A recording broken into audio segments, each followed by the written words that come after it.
So here you have a religion that says men can marry girls who haven't had puberty and have sex with them and divorce them so other men can marry them. And then your prophet, who's 54 years old, had sex with a 9-year-old who's playing on swings, according to her testimony. But then it gets even worse. How old was Aisha when your prophet died?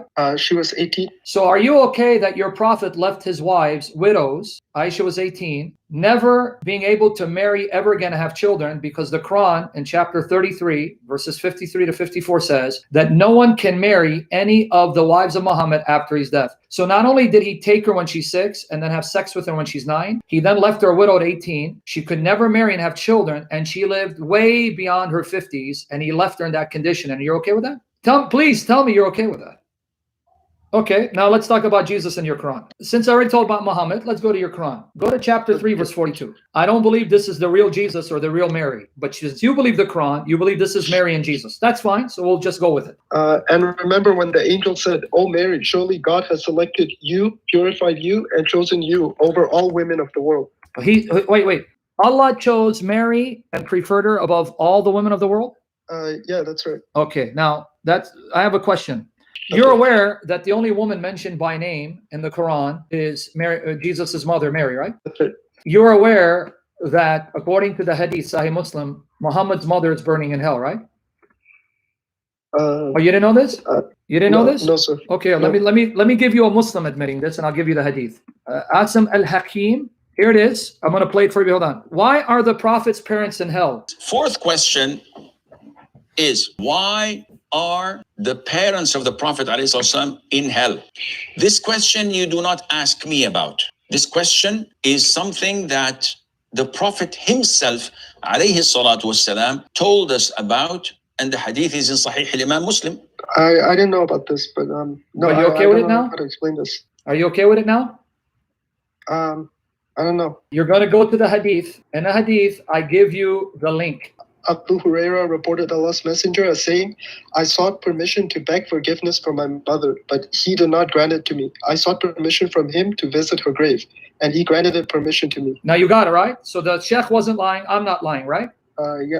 Okay, so Muhammad's mother is burning in hell. Now go back to the article. When you get there, you're going to go to the hadith about his father. You're going to keep scrolling till you get to, it says chapter 86, he who died with unbelief. Anas reported, verily, a person said, "Messenger of Allah, where is my father?" He said, "He is in the fire." When he turned away, the Holy Prophet, called him and said, "Verily, my father and your father are in the fire." So are you okay that Muhammad's father is burning in hell and his mother is burning in hell, but Jesus' mother is the greatest woman that God created? If Jesus is just an ordinary man like Muhammad, why is Jesus' mother the greatest woman, but Muhammad's mother is in hell and his father is in hell? What makes Mary so great if Jesus is simply a man?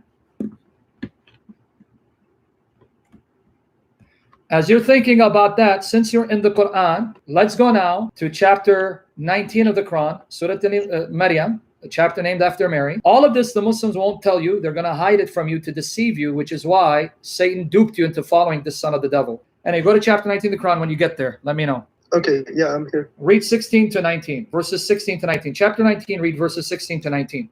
And mentioned in the book, O Prophet, the story of Mary when she withdrew from her family to a place in the east, screening herself off from them. Then we sent to her our angel Gabriel, appearing before her as a And by the way, it doesn't say perfectly- angel Gabriel, but that's okay. I don't care about that. That's a mistranslation. Just let's say it's angel Gabriel. That's fine. Keep going. Okay, sure. Appearing before her as a man perfectly formed. She appealed, "I truly seek refuge in the most compassionate from you. So leave me alone if you are God-fearing." He responded, "I am only a messenger from your Lord, sent to bless you with a pure son." Wait, Jesus is what? Jesus is a pure son. And yet Muhammad in the Quran is a sinner whom Allah threatened to kill and disgrace. Do you know that? I don't believe Muhammad sinned. Okay, now I'm going to show you that you don't believe the Quran. Go to chapter 9, verse 43 of the Quran. I'm going to read 943. May God pardon you, O Prophet. Pardon Why did who? you give them, Wait. Pardon who? the Prophet? Why? Why does he need to be pardoned if he didn't sin? Can you show me where the Quran says, "May Allah forgive you, O Jesus"? Yeah, I've read the Quran, and Dr. Katab, who translated this Quran, actually leaves a footnote in one of the chapters. I'm not sure. But before you ask me the footnote, is Katab a messenger who received wahi from Jibreel? No. Okay, but just he go with the didn't mention verse. That the Prophet. No, The just go to prophet did make- brother in humanity. I know what they're going to tell you. I didn't care what they say. Why is your God saying to him, may God forgive you? Forgive him for what? It says pardon you. Okay, pardon you for what? As I said, like it could be for misjudgments that he could have. So gave then he's a not pure, wrong is he? judgment. Like Jesus, right? Sorry, what's that? Then he's not pure like Jesus, right? Whether a mistake or a sin, I'm going to show you he committed a sin. But still, Jesus is pure, and God never said, I pardon you, but your prophet is impure who needs to be pardoned. Now go to chapter, well, forget chapter, go to chapter 47, verse 19. Okay, so this is 47:19. Yes. So know well, O prophet, that there's no God worthy of worship except Allah, and seek forgiveness for your shortcomings. Wait, and why does for the Muhammad need to seek forgiveness for anything? Yeah, so there's a footnote here by Dr. Khattab. It says, Good. like other prophets, Muhammad was infallible of sin. The verse here refers to misjudgment, such as the Where? example. Where does the verse say misjudgment? No, but he gives an example given in chapter 80, verses Yes. 1 to 10. If the prophet himself is urged to seek forgiveness, then the believers Okay, are but that's going to more- backfire against you. Chapter 80 is about Muhammad frowning on a blind man to appease a rich man. And you're telling me that's not a sin? Can you show me where Jesus frowned on a blind man, ignored a blind man in order to make the rich Jews happy? No, Jesus never sinned. Okay, but my point is, the example that your katab, that you're following as if he's a messenger, buries Muhammad, because in chapter 80, verses 1 to 10, I know what he's referring to.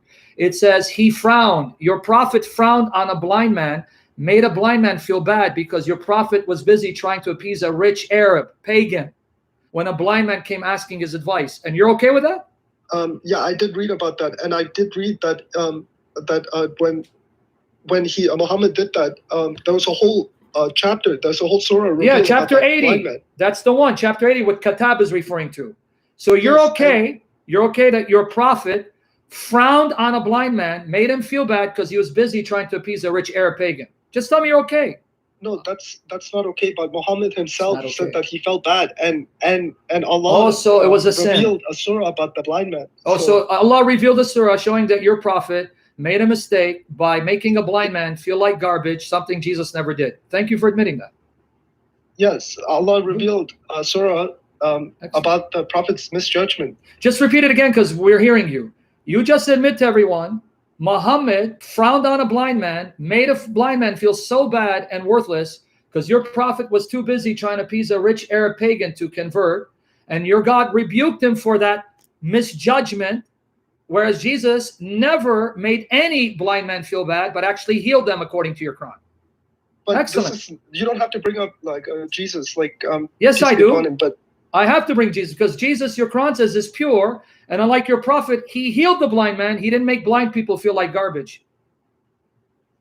Go to chapter 3, verse 49. Sure. So unlike your Muhammad in the Quran, who made blind people feel like garbage, Jesus healed them. Go to chapter 3, verse 49. and make him a messenger to the children of Israel to proclaim, I have come to you with a sign from your Lord. I will make for you a bird from clay, breathe into it, and it will become a real bird by God's will. I will heal the blind and the leper and raise the I will dead heal to who? life. The blind. And your prophet made a blind man cry.